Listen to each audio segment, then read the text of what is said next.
Trans activists held a march and rally in Seattle on Saturday, May 23rd, to demand that the city's socialist mayor, Katie Wilson, declare a civil emergency. The activists say that this action is needed in response to the increase in transgender people who have been moving to the city recently to escape what they believe are laws targeting the trans community in Republican-led states.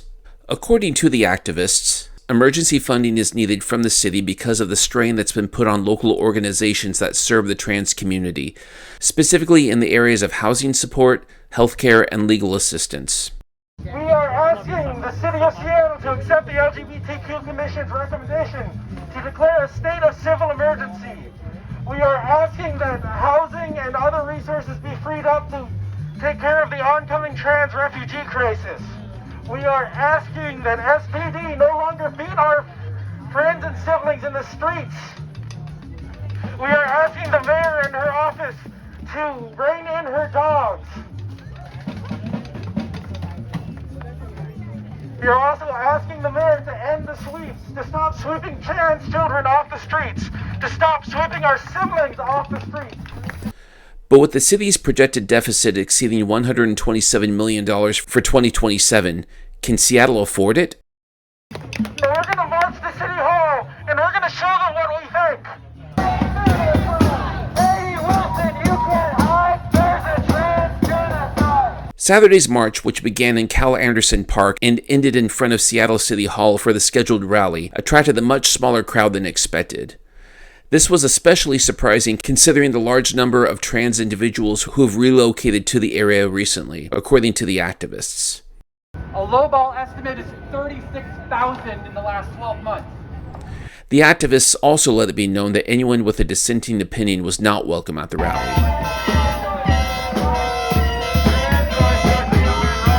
So what is a trans right? I'm a trans right. What about you? Well, you're a person. What is a trans? I'm a trans right. What about you? You're a normie left conservative faggot, dude.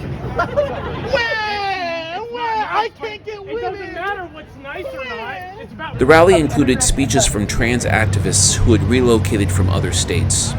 I came here from Arkansas.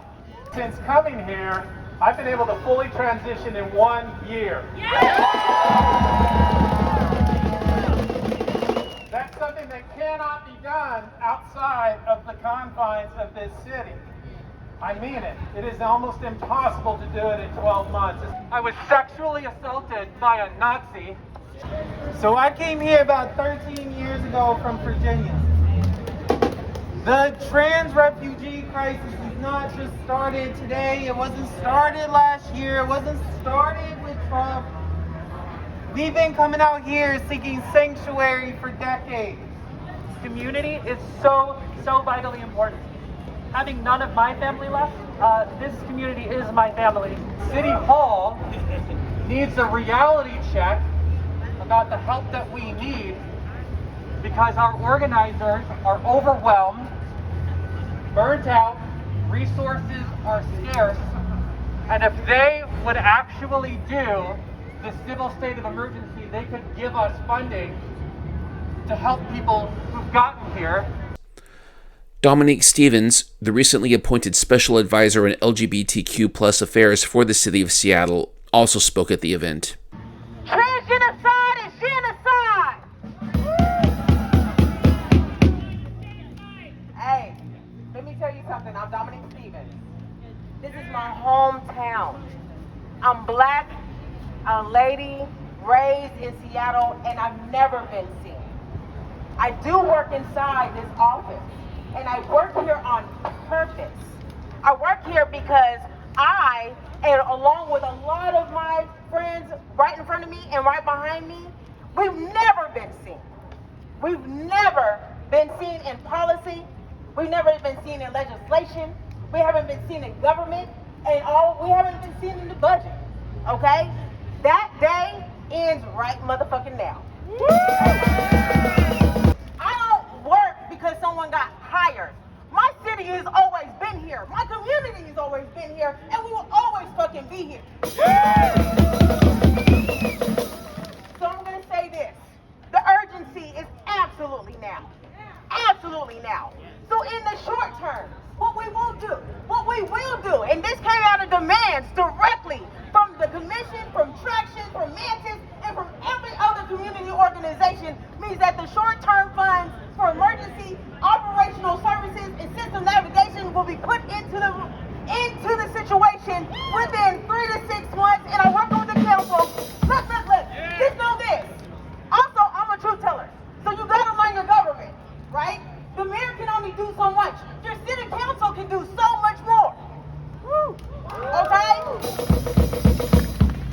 You have a city council member, and I quote, you can find this, Google it, says, our job is to legislate and write checks.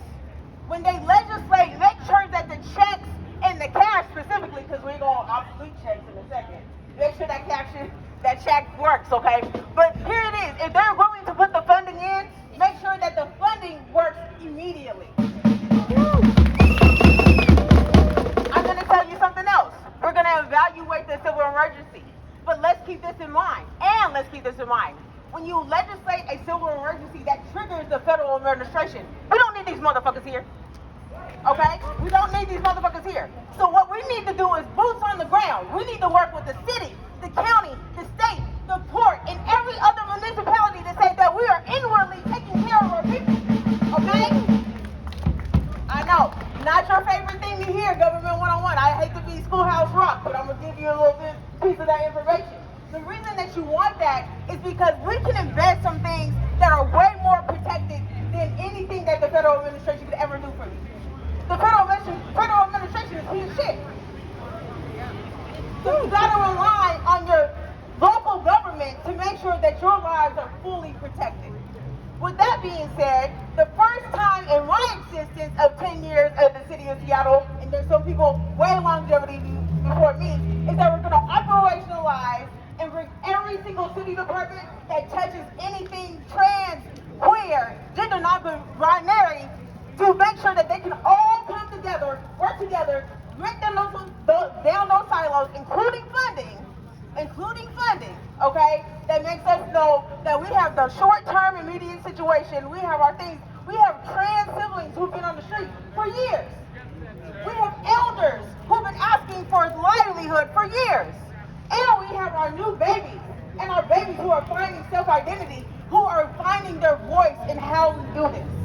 So what we're going to do is take down every single wall, bring every single city department that works on trans and queer issues together for the first time, and make sure that everything is streamlined for what you all need. So that gets to system navigation, housing support, and everything else we need to make sure that we don't fuck with. We're not fucking with no identities, no IDs, we're not fucking with healthcare, we're not fucking with anything that people need. We're going to make sure that your thriving is at the forefront of everything we do.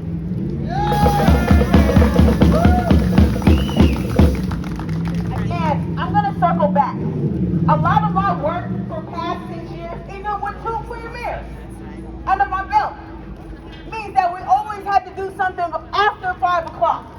After this, on the weekends, right? I'm going to say this city hall is y'all 7 days a week. Show up anytime the fuck you want to. And this is your city hall anytime you want it. And that means anything that happens inside city hall needs to reflect better outside of city hall for y'all. I also asked one of the event organizers if she could tell me how much money would be needed from the city to cover this emergency funding. She referred me to a letter on the Seattle LGBTQ Commission's Facebook page, which she said showed the specific cost breakdowns. However, the 5-page letter didn't show any information regarding the specific dollar amount they're requesting, but did include the following statement. We recognize that additional data collection may be needed to quantify the issue at local scale. However, we caution against any interpretation of the absence of comprehensive local data as an absence of need. When combined with documented demand from local providers, the available data presents a sufficient basis for proactive action. The statement also included a link in the footnotes to the 2024-25 fiscal year of just a single organization to try to paint a clearer picture of the financial need. Mayor Katie Wilson had previously stated that her office is examining the issue to determine whether a civil emergency will in fact be declared.